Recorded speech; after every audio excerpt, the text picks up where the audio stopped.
കേരള രാഷ്ട്രീയത്തെ ഉലച്ച CMRL എക്സാലോജിക് സാമ്പത്തിക ഇടപാട് കേസിൽ എൻഫോഴ്സ്മെന്റ് ഡയറക്ടറേറ്റിന്റെ അന്വേഷണം കടുത്ത നിയമ നടപടികളിലേക്ക്. പ്രതിപക്ഷ നേതാവ് പിണറായി വിജയനും കേസിലെ പ്രതിയായ മകൾ വീണ തൈക്കണ്ടിയും ചോദ്യം ചെയ്യലിനും തുടർ നടപടികൾക്കും വിധേയരായേക്കുമെന്ന സൂചനകളാണ് പുറത്തുവരുന്നത്. ഇരുവരുടെയും വഴിവിട്ട സാമ്പത്തിക ഇടപാടുകളും ആസ്തി വിവരം സംബന്ധിച്ച കണ്ടെത്തലുകളും അടങ്ങുന്ന റിപ്പോർട്ട് കൊച്ചി ED ഓഫീസ് ഡൽഹിയിലെ അഡ്ജുഡിക്കേറ്റിംഗ് അതോറിറ്റി സമർപ്പിച്ചു. കേസിൽ സാമ്പത്തിക ക്രമക്കേടുകൾ തടയുന്ന PMLA നിയമപ്രകാരം പിണറായി വിജയനെ നേരിട്ട് ചോദ്യം ചെയ്യുന്നതിനായി സമൻസ് അയക്കാനുള്ള നടപടികൾ അന്വേഷണ ഏജൻസി ആരംഭിച്ചിട്ടുണ്ട്. 2017 ജനുവരി മുതൽ ഒക്ടോബർ വരെയുള്ള 10 മാസത്തിനിടെ യാതൊരുവിധ ബില്ലുകളോ ഇൻവോയ്സുകളോ ഇല്ലാതെ 45 ലക്ഷം രൂപയാണ് വീണയുടെ അക്കൗണ്ടിലേക്ക് CMRL നൽകിയത്. മുൻ ഭരണകാലത്ത് CMRL കമ്പനിക്ക് സർക്കാർ തലത്തിൽ ലഭിച്ച വഴിവിട്ട ഔദ്യോഗിക സഹായങ്ങളുടെയും നയപരമായ ഇളവുകളുടെയും പ്രത്യുപകാരമാണോ ഈ പ്രതിഫലമെന്നാണ് ED പ്രധാനമായും അന്വേഷിക്കുന്നത്. വെറും 5 ലക്ഷം രൂപ മാത്രം വിറ്റുവരവുണ്ടായിരുന്ന എക്സാലോജിക് കമ്പനി 66 ലക്ഷം രൂപയുടെ നഷ്ടത്തിലാണ് പ്രവർത്തിക്കുന്നത്. ഈ സ്ഥാപനത്തിന്റെ സാമ്പത്തിക അടിത്തറ പൂർണ്ണമായും CMRL കൈമാറിയ ഫണ്ടിനെ മാത്രം ആശ്രയിച്ചായിരുന്നുവെന്നും റിപ്പോർട്ടിൽ വ്യക്തമാക്കുന്നു. കേസിൽ പിണറായി വിജയനെയും വീണയെയും കുരുക്കിലാക്കിയത് CMRL managing director SN Sasidharan Kartha നൽകിയ വിവരങ്ങളാണ്.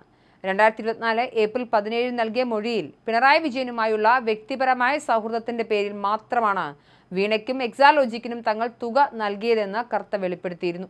IT സേവനങ്ങളുടെ പേരിൽ 2.78 കോടി രൂപ തട്ടിയെടുത്തുവെങ്കിലും തിരികെ യാതൊരുവിധ കൺസൾട്ടൻസി ലഭിച്ചില്ലെന്ന് ചോദ്യം ചെയ്യലിൽ വീണയ്ക്കും സമ്മതിക്കേണ്ടി വന്നു. ബംഗളൂരുവിലെ ഓഫീസ് പൂട്ടിയെന്ന ന്യായീകരണമല്ലാതെ സേവനം നൽകിയതിന് മറ്റ് രേഖകളൊന്നും ഹാജരാക്കാൻ അവർക്ക് സാധിച്ചില്ല. മാസപ്പടിക്ക് പുറമെ കർത്തയുടെ സ്ഥാപനമായ എംപവർ ഇന്ത്യയിൽ നിന്നും 50 ലക്ഷം രൂപയുടെ വായ്പയും എക്സാലോജിക് കരസ്ഥമാക്കിയിട്ടുണ്ട്. ഇതിനു പുറമെ കോഴിക്കോട് രജിസ്റ്റർ ചെയ്തിട്ടുള്ള ലേക്കേഡ് ഇന്ത്യ കോർപ്പറേഷൻ എന്ന വീണയ്ക്ക് പങ്കാളിത്തമുള്ള മറ്റൊരു കമ്പനിയെക്കുറിച്ചും ED തെളിവുകൾ ശേഖരിച്ചു. ഈ കമ്പനിയുടെ അക്കൗണ്ടിലുണ്ടായിരുന്ന 15.5 ലക്ഷത്തിലേറെ രൂപ ED മരവിപ്പിച്ചിട്ടുണ്ട്. റെയ്ഡിൽ പിടിച്ചെടുത്ത വീണയുടെ മൊബൈൽ ഫോൺ, സാമ്പത്തിക കുറിപ്പുകൾ അടങ്ങിയ ഡയറി എന്നിവയിൽ നിന്നും കൂടുതൽ വിവരങ്ങൾ അന്വേഷണ സംഘത്തിന് ലഭ്യമായിട്ടുണ്ട്. കേസിന്റെ ഭാഗമായി CMRL ഡയറക്ടറുമായി ബന്ധപ്പെട്ട 26 കോടിയുടെ ആസ്തികളും കേസിലെ 12 പ്രതികളുടെയും സ്ഥാപനങ്ങളുടെയുമായി ആകെ 29 കോടി രൂപയുടെ സ്വത്തുക്കളാണ് ED താൽക്കാലികമായി കണ്ടുകെട്ടിയിട്ടുള്ളത്.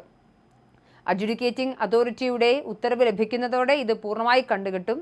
ചരക്കുനീക്കം, ചെളിനീക്കം എന്നിവയുടെ പേരിൽ വ്യാജ വൗച്ചറുകൾ ഉണ്ടാക്കി തുക ബാങ്ക് വഴി മാറ്റി പിന്നീട് കറൻസിയായി ഓഫീസിലേക്ക് തിരിച്ചെത്തിക്കുന്ന സർക്കുലർ ഫണ്ടിംഗ് ആണ് ഇവിടെ നടന്നതെന്ന് സീരിയസ് ഫ്രോഡ് ഇൻവെസ്റ്റിഗേഷൻ ഓഫീസും കണ്ടെത്തിയിരുന്നു.